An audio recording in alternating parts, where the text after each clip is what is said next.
Bien-aimés dans le Seigneur, bonjour et bon sabbat dans le Seigneur. Es-tu prêt pour l'éternité?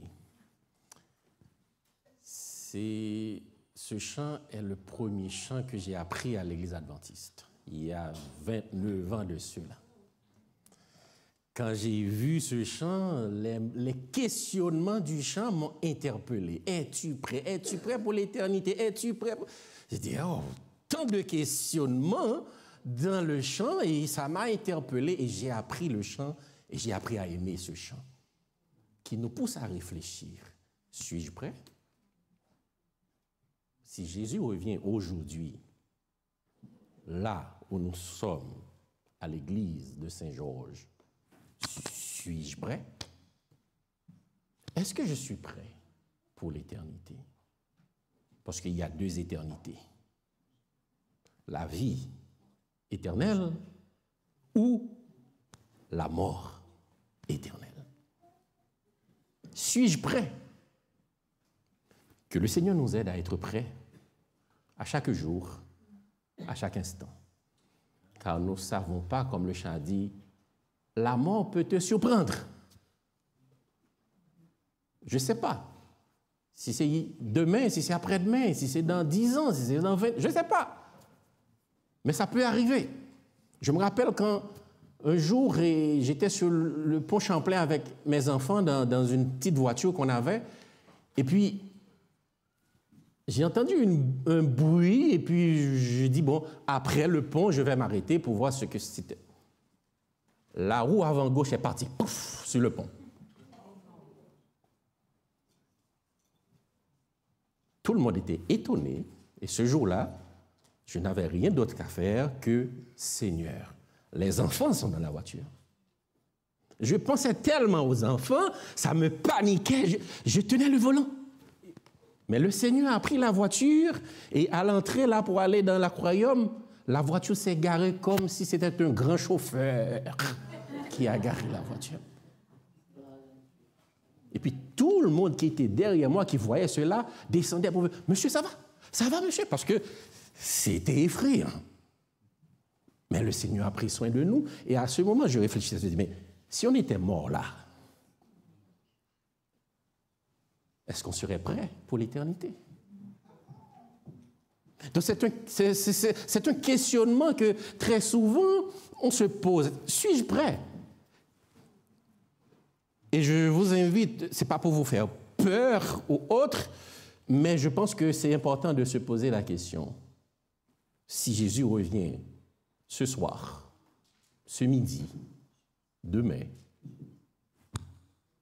suis-je prêt? Et c'est important de penser à ça. Notre réflexion ce matin, on va réfléchir sur un thème, comme vous pouvez le voir sur votre écran, c'est « Souvenez-vous et comprenez ». Et rassurez-vous, je ne vais pas parler du sabbat, comme le plus souvent pour un adventiste, quand il dit « Souviens-toi », on dit « Ah, le sabbat ». Mais là, vous allez vous souvenir d'autre chose, pas du sabbat.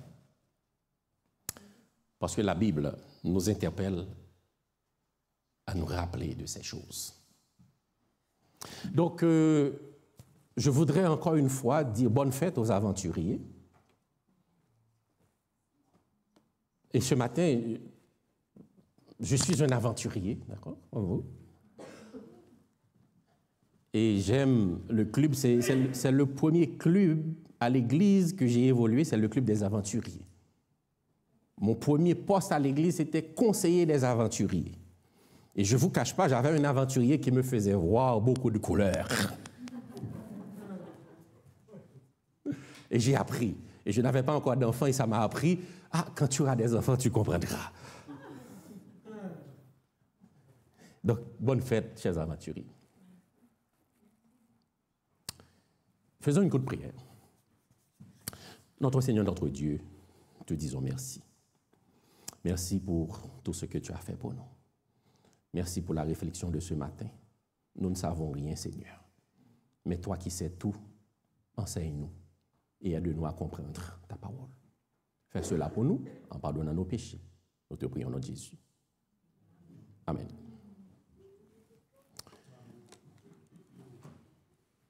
Le texte que nous venons de lire nous interpelle sur deux événements.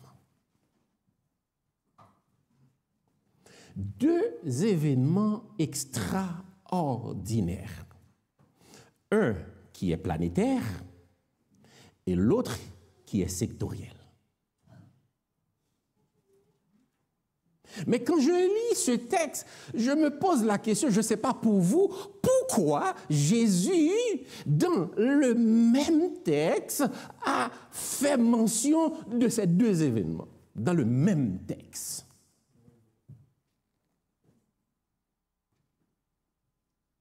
Il a souligné pour nous, dans le même texte, deux événements qui ont, on pourrait dire, la même fin, mais pas de la même manière.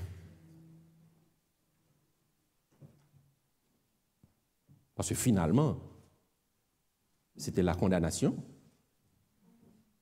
dans les deux événements, mais pas de la même manière.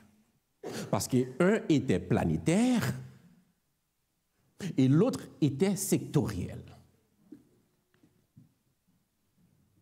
Tandis que, dans le verset 26, Jésus nous interpelle et il nous dit « Ce qui arriva du temps de Noé arrivera de même au jour du Fils de l'homme. » C'est pourquoi le chant « Es-tu prêt ?» ça nous interpelle au retour de Jésus. Quand Jésus parle « Au jour du Fils de l'homme », ce qui arriva du temps de Noé arrivera de même. Qu'est-ce qui s'est passé? Les hommes mangeaient, buvaient, se mariaient et mariaient leurs enfants. Jusqu'au jour où Noé entra dans l'arche, le déluge vint, il les fait tous périr. Vous savez, comme moi, que combien de temps que Noé a passé à interpeller le peuple. Attention, il y a quelque chose qui va se passer. Quelqu'un a souligné ce matin aussi dans la leçon que c'est vrai, il ne savait pas ce que c'était la pluie, etc. Il ne savait pas. Mais la chose, c'est que Noé a passé 120 ans à dire, attention, Dieu va détruire la terre. Dieu va détruire la terre si vous ne délaissez pas vos péchés. Si vous ne cessez pas de commettre vos péchés, Dieu va détruire la terre. Ah, Noé, toi, tu es fou, Noé, là. Toi, tu bois, Noé, tu es ivre, Noé. Ils disent toutes sortes de choses. Ils se moquaient de Noé. Et le texte nous dit que jusqu'au jour où le déluge, Noé entra dans l'arche, le déluge vint et les fit tous périr. Bien entendu, et ce n'est pas une bonne nouvelle dans le sens que quand on regarde pour toute une population qui est périe,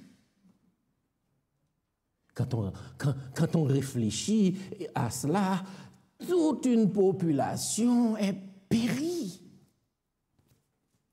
On dit, waouh!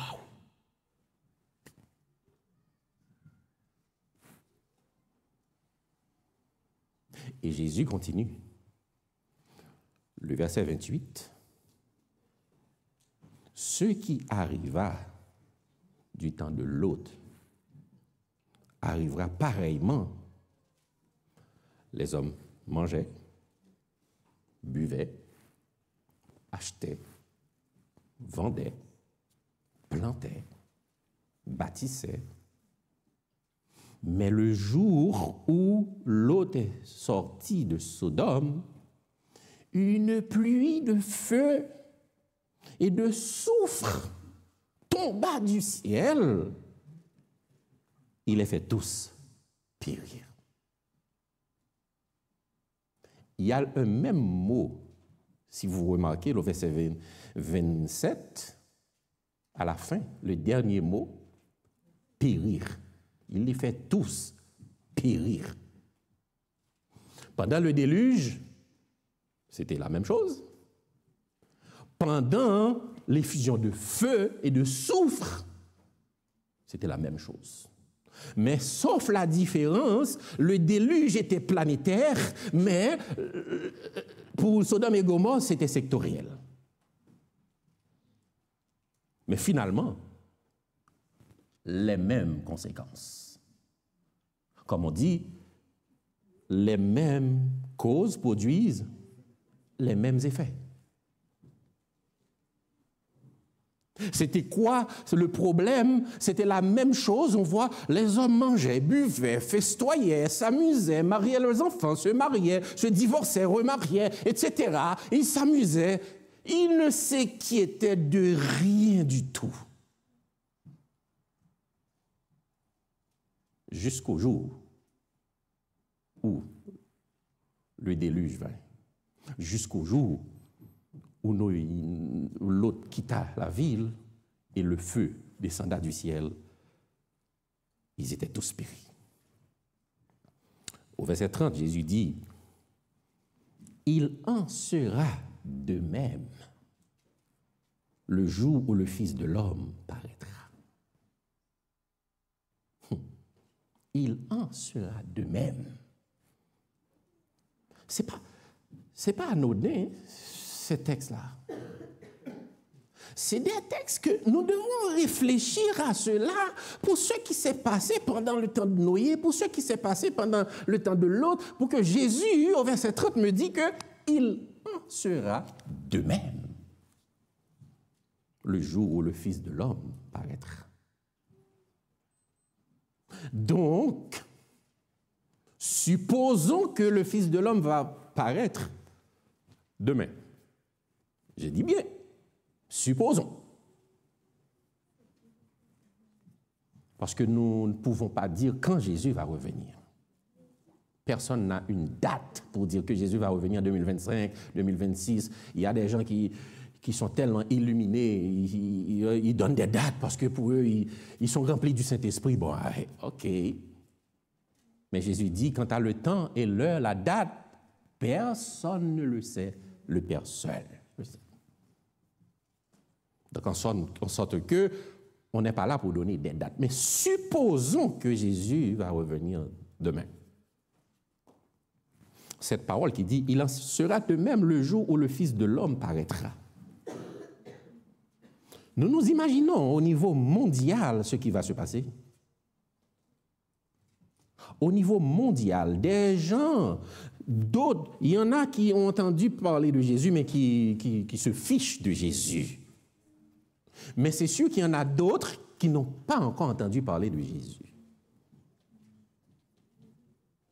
Et des fois, moi, je me sens confortable, je viens à l'église le samedi, je rentre chez moi, je suis confortable avec ma famille, donc on est là, on attend le retour de Jésus pour être sauvé, mais le voisin d'à côté ne sait pas que Jésus, ce qui va se passer là. Mon voisin derrière moi ne sait pas ce que Jésus dit là, il en sera de même le jour où le Fils de l'homme paraîtra. Mais moi, je le sais.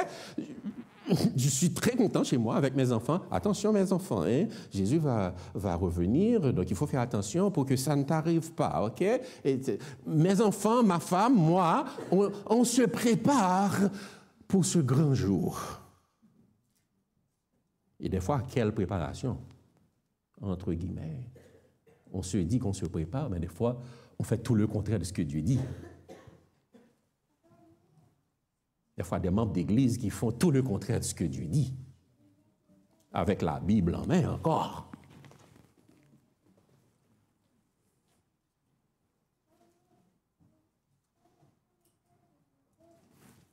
Rassurez-vous, je ne suis pas là comme pour vous acculer, pour vous juger là. Nous sommes en train de réfléchir sur ce que la Bible nous dit. Ce que la Bible nous dit. Donc, c'est important de penser à ce que la Bible nous dit. Et Jésus dit, en ce jour-là, que celui qui sera sur le toit et qui aura ses effets dans la maison ne descende pas pour les prendre et que celui qui sera dans les champs ne retourne pas non plus en arrière. Souvenez-vous de la femme de Lot. Moi, c'est un texte, pour moi, tellement extraordinaire, je ne peux même pas le décrire. Parce que ce texte nous met face à un tableau, la réalité de notre vie chrétienne.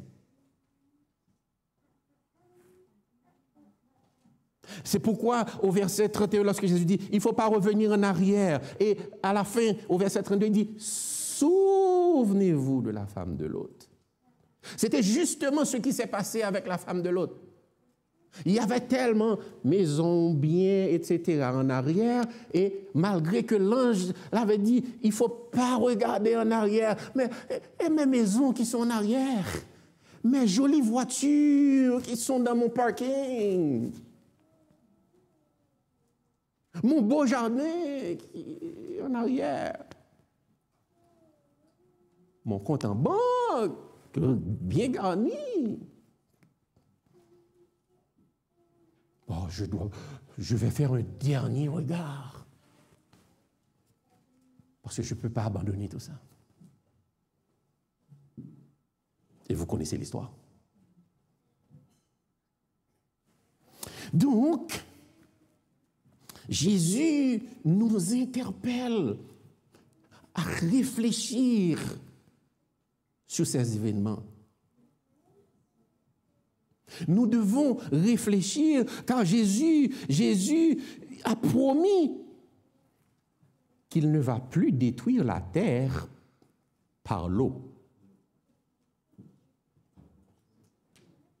C'est ce que nous trouvons dans Genèse chapitre 9, versets 13 à 17. Après le déluge, quand on regarde l'arc-en-ciel, Dieu nous dit que quand on voit l'arc-en-ciel, c'est la promesse, c'est un pacte qu'il a fait avec nous, qu'il ne va plus jamais détruire la terre par le déluge, par l'eau. Donc quand on voit l'arc-en-ciel, on dit c'est beau, c'est beau. Il y a d'autres personnes qui prennent même l'arc-en-ciel pour faire autre chose, pour parler d'autre chose. Mais pour nous autres chrétiens, l'arc-en-ciel, c'est un signe qui nous dit que mon Dieu, notre Dieu, ne va plus détruire la terre par l'eau. Genèse chapitre 9, versets 13 à 17. Par contre, pour Sodome et Gomorrhe, c'est là qu'il montre que Dieu, quand il dit une chose, il respecte ce qu'il dit. Parce qu'avec Sodome et Gomorrhe, c'était autrement. Ce n'était pas par l'eau, mais c'était par le feu. Et la Bible nous montre que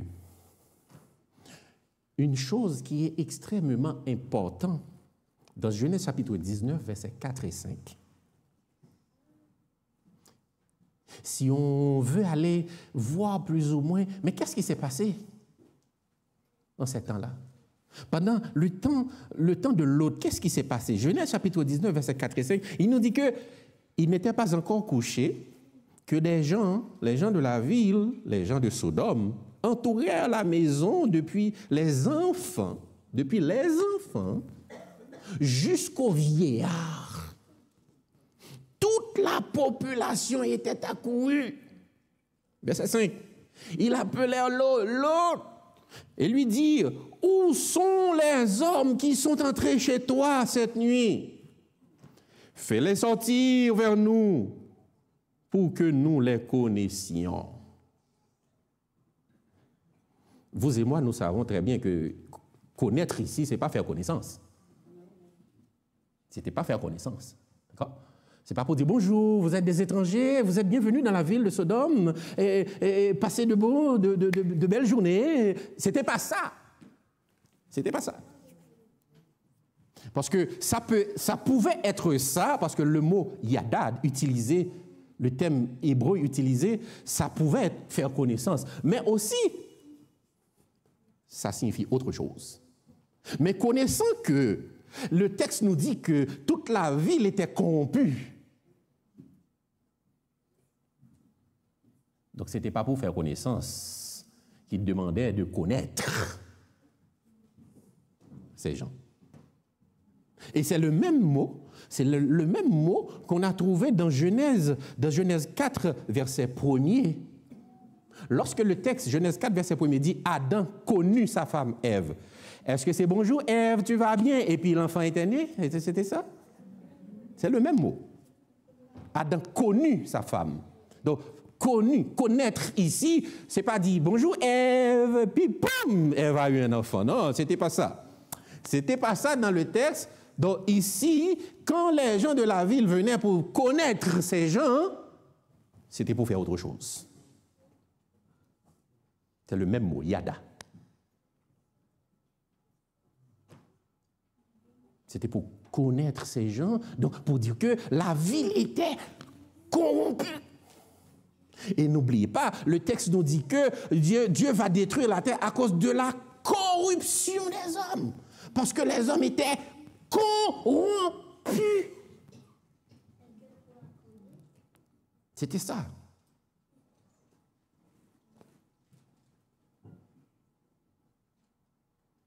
Est-ce qu'aujourd'hui,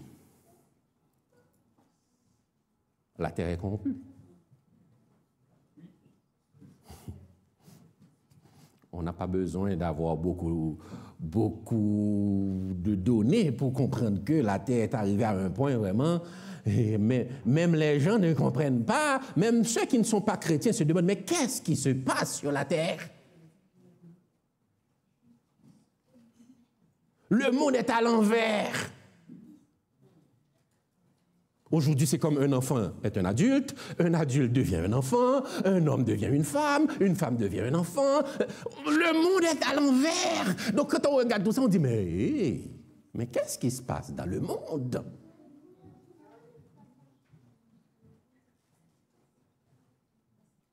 Donc, est-ce que la terre est corrompue? Oui. Est-ce qu'aujourd'hui, comme Sodome et Gomorrhe, il y a certains même qui disent que c'est pire? Je ne sais pas. Je ne peux pas dire que c'est pire, mais ça ne va pas bien. La terre va mal.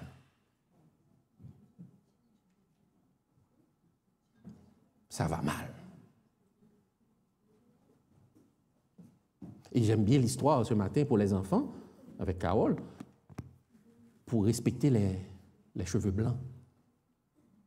De nos jours, aucun respect. Moi, je viens d'une culture où on doit respecter l'aîné. Chez moi, là, n'importe quel adulte, si tu dépasses les bornes, peut te remettre sur des bornes. N'importe quel adulte. Ce n'est pas besoin d'être ton père, ta mère. N'importe quel adulte peut te remettre sur des bornes. Et puis, si tu ne fais pas attention, arrivé à la maison, maman et papa vont te remettre sur tes bords encore.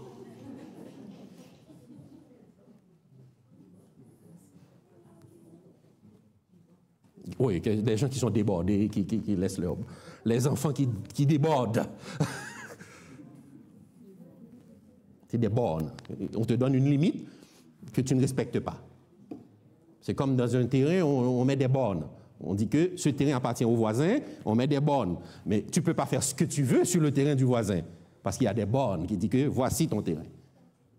Mais quand on quitte nos bornes, eh bien, il faut quelqu'un pour nous mettre à la place.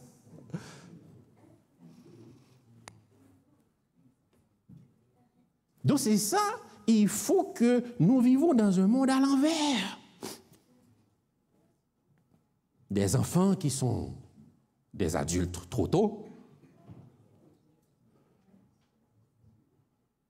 et des vieux qui devaient être des gens moraux qui ont des enfants et même qui deviennent des fois des enfants. Le monde à l'envers. Donc, la terre était corrompue au temps de Lot. Sodome et Gomorrhe. Vous connaissez l'histoire. On ne va pas s'arrêter sur ça. Mais on va prendre le deuxième événement, le temps de Noé. Gardez les textes pour faire des comparaisons. Vous pouvez les lire en profondeur, parce que ce matin, je voulais qu'on fasse une étude inductive sur les textes, ce qui pourrait nous permettre de comprendre en profondeur ce que dit les textes. Parce que la première chose, quand on emploie la méthode inductive, c'est que dit le texte. Maintenant, après avoir vu ce que dit le texte, maintenant, que me dit le texte? Et puis après, comment appliquer ce que dit le texte? C'est la méthode inductive pour comprendre les textes bibliques. Quand on lit la Bible, d'abord, c'est pas courir à interpréter ce que dit le texte. D'abord, c'est que dit le texte. Donc, le texte dit, au temps de l'autre, voici ce qui s'est passé. Au temps de Noé, voici ce qui s'est passé. Maintenant, que m'enseigne ce texte? Qu'est-ce que ce texte veut me dire, moi? Et puis après, comment moi je vais faire pour appliquer ce que dit le texte? La méthode inductive. Mais, au temps de Noé, la Bible nous dit qu'il y a aussi quelque chose qui s'est passé. Dans Genèse chapitre 6, verset 5. Soulignez les mots dans ce verset. L'Éternel vit que la méchanceté des hommes était grande sur la terre et que toutes les pensées de leur cœur se portaient chaque jour uniquement vers le mal. Il faut peser ces mots-là. C'est très fort.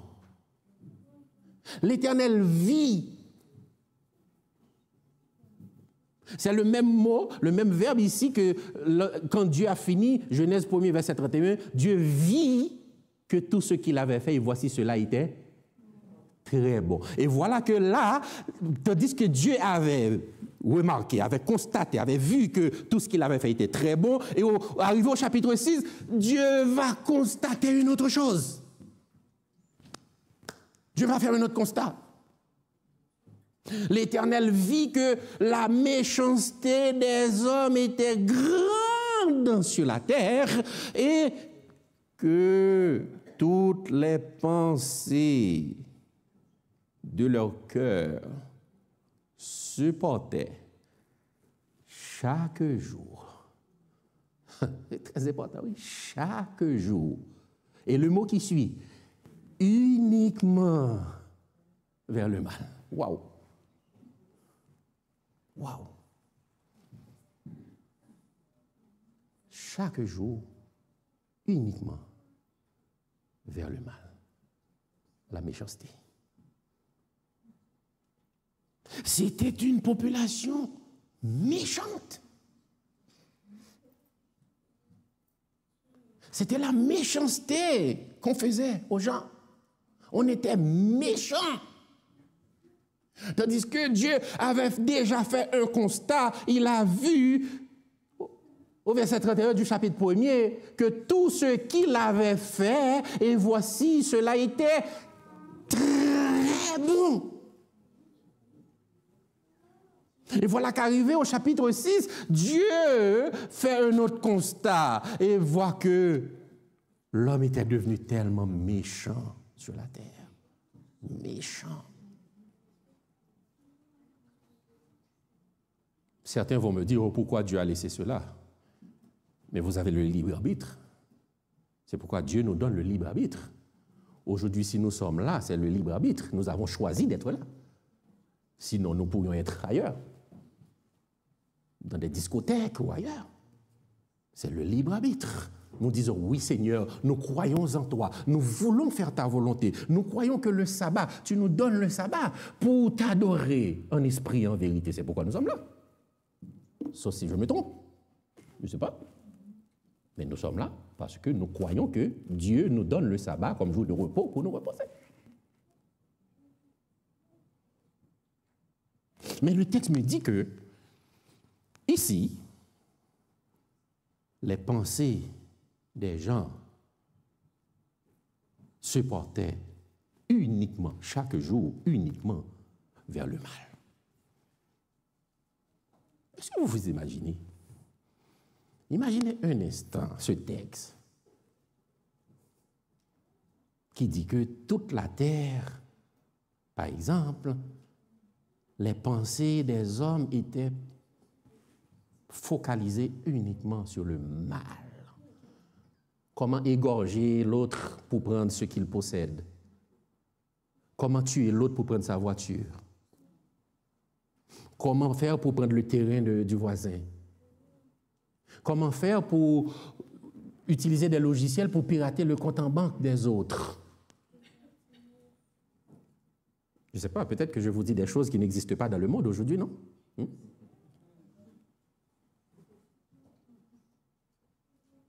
Donc, c'est ça, leur pensée se portait vers le mal. Et la terre était corrompue devant Dieu.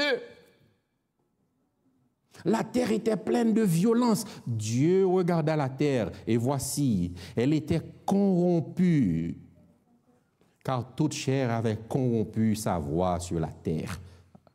Genèse 6, verset 11. Alors Dieu dit à Noé, verset 12, la fin de toute chair est arrêtée par devers moi. Car ils ont rempli la terre de violence. Voici, je vais les détruire. Je vais les détruire. Ne dites pas que je n'apporte pas de bonnes nouvelles ce matin. Dites, ah, là, ce n'est pas de bonnes nouvelles ce matin. Mais bien sûr, pour ceux qui ont la crainte de Dieu, ce n'est pas une mauvaise nouvelle. Parce qu'on sait quand même que ça doit arriver. Ça doit arriver parce que Dieu doit mettre fin à tout ce qui se passe sur la terre. Il faut que ça cesse.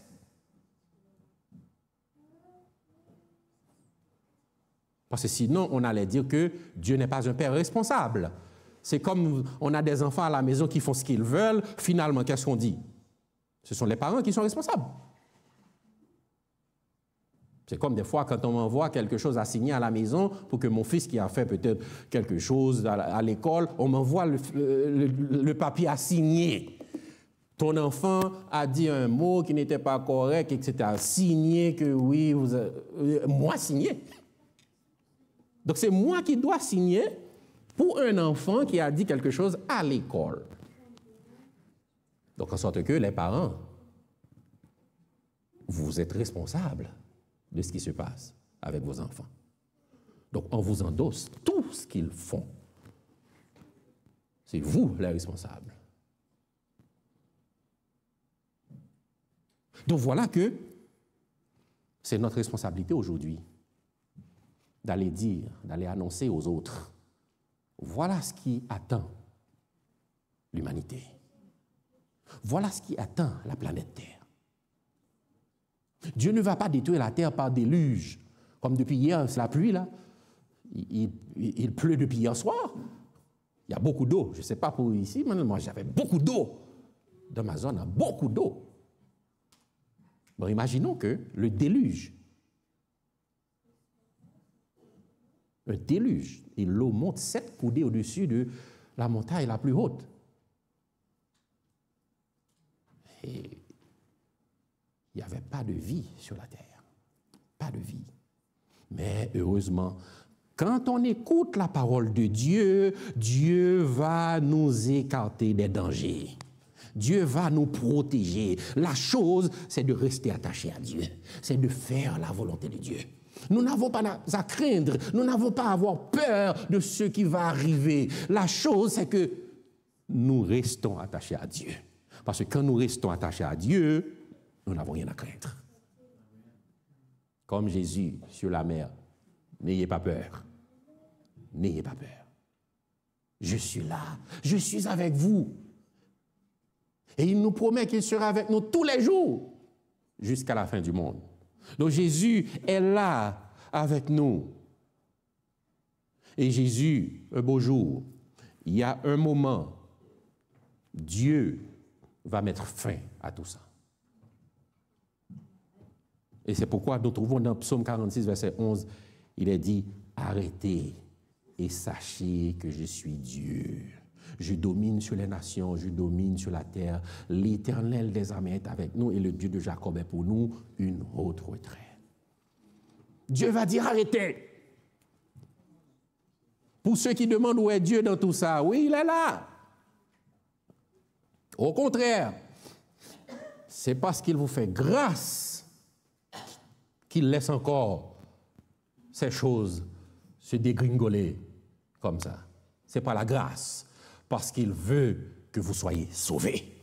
Ce n'est pas parce qu'il est absent. Ce n'est pas parce qu'il est mort. Non, notre Dieu est vivant au siècle des siècles. Il est là, il voit tout, il comprend tout et il va agir au moment opportun. La violence partout. Sous nos yeux, nous voyons les violences dans les foyers, les violences sur les enfants, violences sur les femmes, violences sur les hommes. J'ai vu un documentaire des femmes qui battent les hommes. Ah, souvent on montre les hommes qui battent les femmes. Ce jour-là, j'ai vu des femmes qui battent des hommes. Je dis, wow! Et tu n'as pas de chance, hein? Aucune chance pour toi quand elles te battent là. Donc, violence partout, les femmes qui battent des hommes qui battent des femmes, des parents qui maltraitent les enfants, dans la société, des gens qui maltraitent d'autres. Donc, la maltraitance, la méchanceté est partout. Violence entre les nations, violence un peu partout et dans tous les domaines. Violence, méchanceté. Et je n'ai pas besoin de vous demander, est-ce que vous avez subi des méchancetés dans votre vie? Je pense que nous sommes tous victimes des méchancetés des gens, soit verbalement, soit physiquement. Parce que faire du tort à quelqu'un n'est pas seulement physique, mais verbalement, on peut faire tellement de tort à quelqu'un. On peut détruire une personne avec sa langue.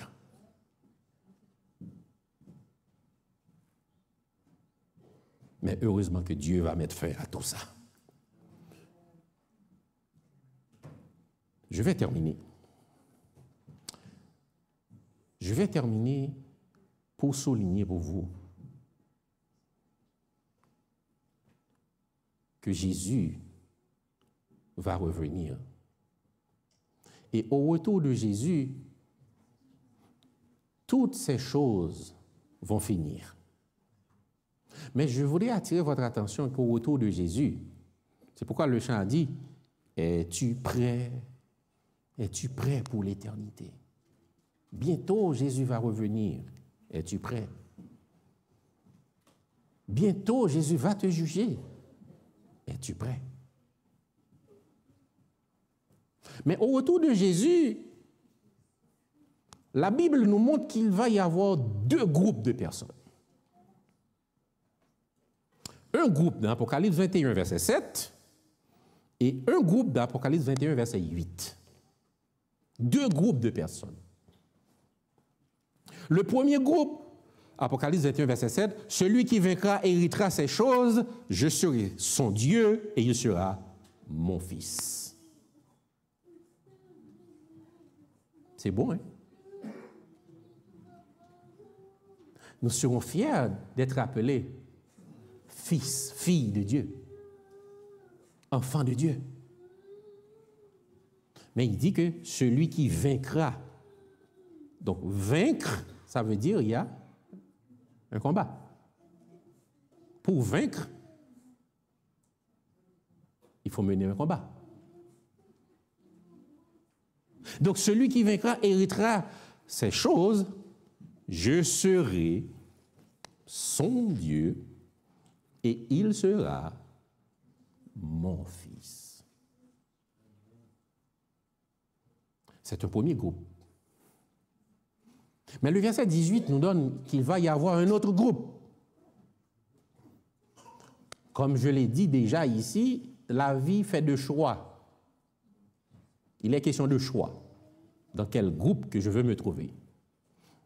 Le verset 8 nous dit, mais, comme on dit, il y a toujours un mais, pour les lâches, les incrédules, les abominables, les meurtriers, les impudiques, les enchanteurs, les idolâtres et tous les menteurs, leur part sera dans l'étang ardent de feu et de soufre, ce qui est la seconde mort.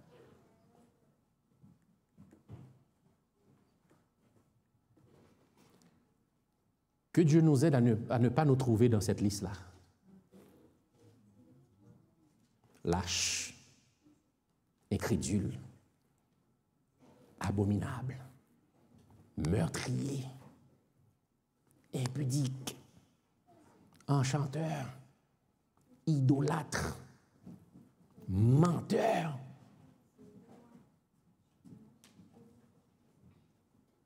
Que Dieu nous épargne de ces choses-là. Parce que le deuxième groupe va se trouver avec ça. Que Dieu nous donne d'être dans le premier groupe. Ce groupe, au retour de Jésus, qui va être content. Il va dire, voici Jésus, ça fait longtemps qu'on attendait. Ça fait très longtemps. Certains, beaucoup sont morts dans cette attente.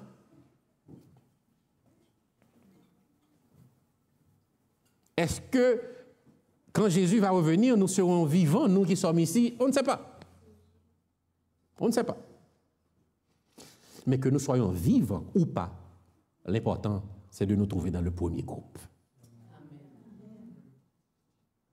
Parce que quand Jésus reviendra, la trompette sonnera, les morts en Christ ressusciteront premièrement. Et la Bible nous dit, heureux et saints ceux qui ont part à la première résurrection, car la seconde mort n'a point de pouvoir sur eux. La seconde mort n'aura aucun pouvoir sur nous. Car nous serons restés attachés à Dieu. Donc, bien-aimés dans le Seigneur, en ce matin, je voudrais vous dire que Jésus va revenir. Soyons prêts. Que ce soit ce soir, demain, dans 5 ans, dans 10 ans, dans 50 ans, je ne sais pas. Mais soyons prêts. Car nous ne savons pas quand la mort va nous surprendre. Quelque part, Madame White a dit, quand on meurt, quand on est ressuscité, le jour où on va ressusciter, il y a une éternité qui va nous attendre. Ce soir, nous serons ressuscités pour la vie éternelle ou pour la mort éternelle à la seconde résurrection. Que le Seigneur nous donne de faire sa volonté. Et si nous mourrons un jour, quand Jésus reviendra, que nous soyons à la première résurrection. Mais si nous sommes vivants, ce jour-là, quand Jésus apparaîtra avec l'armée des anges, que nous soyons prêts pour l'acclamer, pour dire, voici le Seigneur que nous attendions. Voici notre Seigneur, il vient en gloire, avec beaucoup de puissance. Et ce jour-là, ce sera fini. Fini la méchanceté, fini la corruption, fini les déceptions de la vie.